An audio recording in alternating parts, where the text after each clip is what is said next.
Hi there and welcome to this channel. My name is Mary Amondo, in charge of training and career advisory services at Corporate Staffing Services. And as usual, in this discussion, I am joined by our CEO, Mr. Paminas, and today we'll be discussing about how to craft a nice ATS CV compliant. Thank you so much for joining me. Thank you for having me. Great.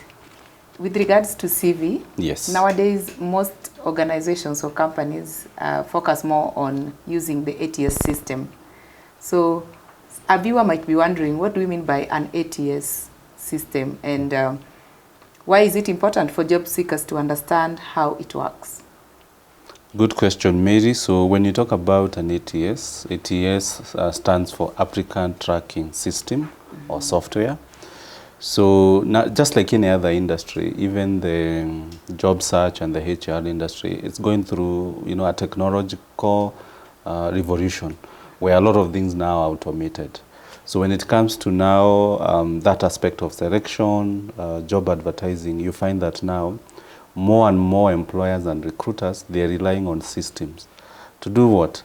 To be able to scan your CV, then they're able to shortlist based on certain parameters, let's say keywords, years of experience, or even industry.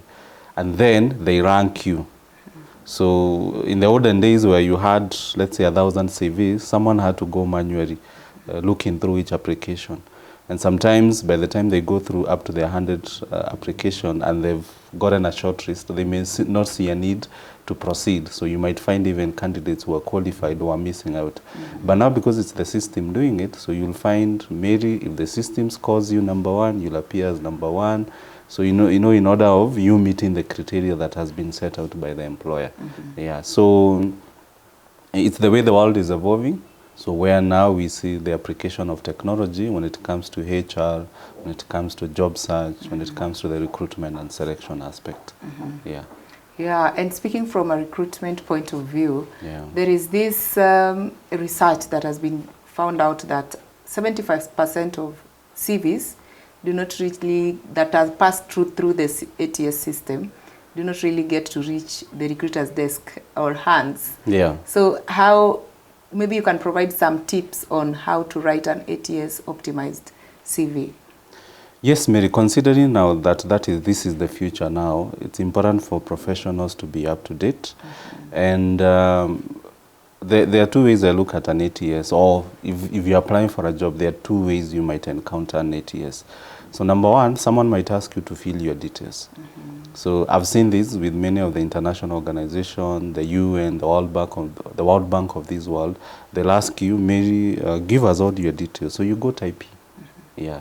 If it's the full name, your personal details, qualifications, skills, work experience, achievements, all that. And then maybe they ask you to send the information as it is, or some of them will ask you to attach your CV. Yeah. So when they ask you to type in your details, that is more easy, it's more direct, because more candidates are aware of what they need to do to be able to stand out. But the challenge you find is where we ask you to upload your CV either on our website or any other employer, as part of the application process. So many of the candidates, they don't make their CV to be ATS friendly. And here are the tips that I would advise them to follow. Number one is the use of keywords. So as much as possible, just like the same way you go to Google and you search, let's say HR jobs in Kenya or accounting jobs in Kenya, and what you'll find out is the websites or web pages that have those keywords are the ones that stand out. So if you're a communication professional, use the same keywords that are appearing in the job advert or job description, because that's what will make you stand out. So that's the first thing. Number two is also make sure your CV, here don't go and be all creative with fonts, templates and all that. The more simple it is, the better. Because remember, it's not a human being reading this document. It's a system. Yeah. So I would go with a standard format, and then make sure that the various sections stand out. So you have a section that says personal details, education, work experience, achievement, so that the system can be able to pick it up. Yeah. The other thing is go slow with acronyms. So there are all these industry or job-related acronyms which may only either be specific to your company or the sector. So let's say you work in the government, and now you're applying for a job in the private sector. There are some acronyms that would apply in government that they, for example, PSC. What does it mean? That the public service. Exactly. Commission. Someone in government, they would understand that, but in the private sector, they wouldn't. So instead of saying PSC, just say Public Service Commission, so that someone can see, or indeed you're referring to an organization. Yeah. Then what are some of the other pointers? It's also jargon. Avoid jargon. So keep it as simple as possible. Yeah. But I would say the key thing you need to look out for is the keywords.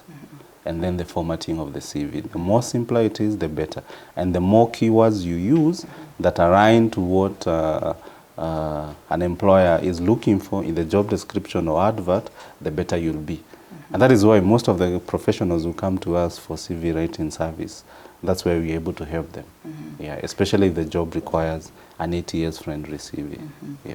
So mainly if the job requires an ATS-friendly CV, even if my CV is already in a professional format, it is important to always tailor the keywords that stands out in that job description. Precisely. The minute you see someone asking you to attach your CV, just know it is the ATS which is going to score you.